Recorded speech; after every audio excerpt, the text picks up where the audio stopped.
William Morrow and HarperAudio present The One You Want, a novel by Jennifer Ryan, performed by Vanessa Edwin.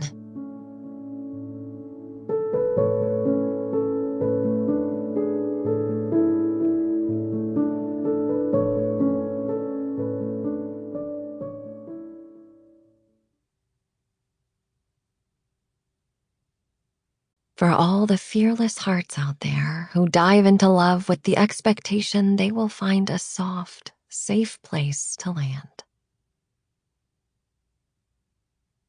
Chapter 1.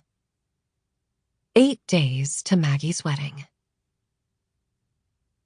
Rose Howell stared out the car windshield at the 2-story clapboard house painted in 3 different shades of beige. Cheerful flowering bushes lined the path to the porch and front door. The house she grew up in. It looked plain, ordinary, nothing special. A family's house. The picture of normal. No one outside those walls knew the secrets this house held. How those 4 walls and a roof made a house, but not a home. Outside was the image of middle-class success.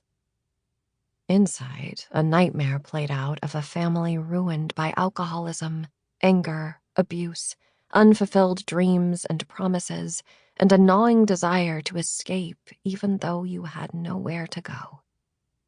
Trapped in that house as a child, Rose had felt the walls closing in, but the windows had given her a glimpse of the outside world that seemed vast and peaceful.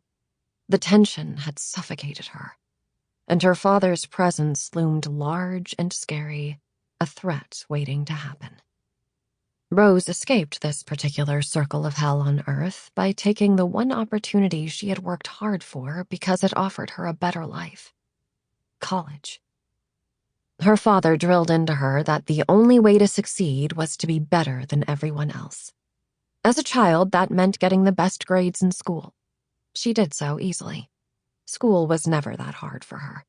It was a sanctuary even in the worst of times, though school could be its own social challenge. She graduated 3rd in her class. Most parents would have been ecstatic. Not her father. She wasn't number 1. In his eyes, she'd failed miserably. Strange he thought so, since he hadn't even graduated in the top 10% of his class. Her mom revealed that little secret to cheer her up after a particularly blistering set-down by her dad for the B+ she received on an AP geometry test. Logic didn't often play into his outbursts and demands for his daughters. He wanted Rose and her younger sister, Poppy, to be the best at everything so they wouldn't be held back the way her father seemed to believe everyone held him back from achieving greatness. He didn't get the promotion because someone less productive, less deserving, somehow stole it from him. The boss had it in for him. Someone didn't like him. They never gave him credit for all his hard work. They didn't see his potential.